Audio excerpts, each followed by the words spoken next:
নমস্কার বন্ধুরা, রান্নুর রান্নাঘরে আপনাদের সবাইকে স্বাগত।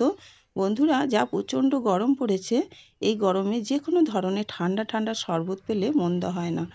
তো আজকে আমি এখানে বানাবো পুদিনা পাতার শরবত।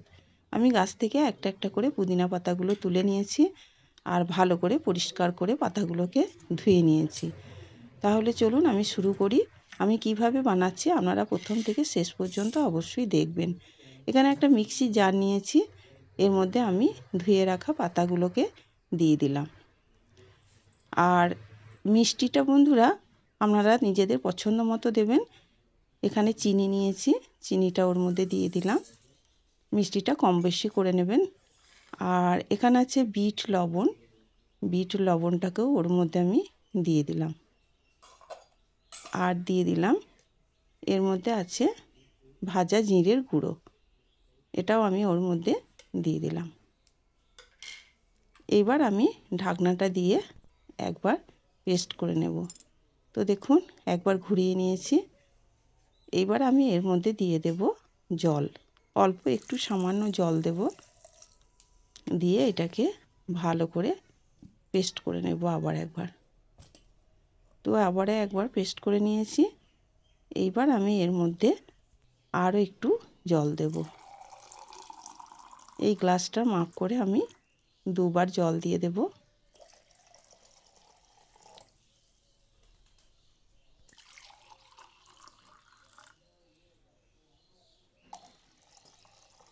আমি 2 গ্লাস মতো, পুরো 2 গ্লাস দিইনি, দুবার জল দিয়ে দিলাম।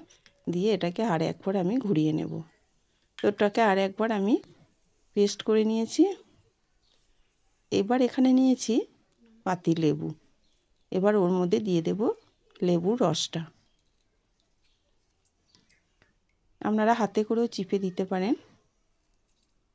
এর মধ্যে লেবুর রসটা দিয়ে দেব। তো বন্ধুরা, এতটাই খেতে সুন্দর লাগে। আপনারা সকলেই জানেন পুদিনা পাতা খাওয়াও খুব ভালো, আর এর গন্ধটাও খুব সুন্দর লাগে। তো এই সময় পুদিনা পাতা হাতের কাছে থাকলে এইরকমভাবে শরবত বানিয়ে খাবেন, দারুণ লাগে খেতে। এবার এখানে দুটো গ্লাস নিয়েছি, গ্লাসের মধ্যে দিয়ে দিলাম কয়েক টুকরো করে বরফ। এবার এর মধ্যে আমি পুদিনা পাতার শরবতটা ঢেলে দেব। তো খুব সুন্দর লাগে বন্ধুরা খেতে, একবার অবশ্যই বানিয়ে খেয়ে দেখবেন। আর ঠান্ডা ঠান্ডা এরকম শরবত পেলে দারুণ লাগে খেতে, আর এই গরমে ভীষণ তৃপ্তি পাওয়া যায়। তো বন্ধুরা, এইভাবে বানিয়ে খেয়ে দেখবেন, কেমন লাগলো খেতে অবশ্যই আমাকে কমেন্টে জানাবেন। ভালো লাগলে একটা লাইক আর প্রচুর প্রচুর শেয়ার করে দেবেন। আবার আসবো অন্য কোনো শরবতের রেসিপি নিয়ে আপনাদের সামনে। তো এর মধ্যে দিয়ে দিলাম একটা করে পুদিনা পাতা, আর দিয়ে দেব এক টুকরো করে লেবু। দেখতে কতটা সুন্দর লাগছে বন্ধুরা,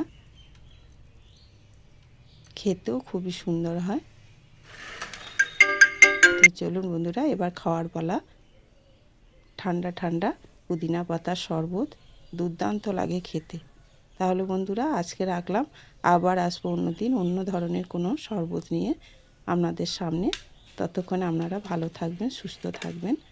নমস্কার।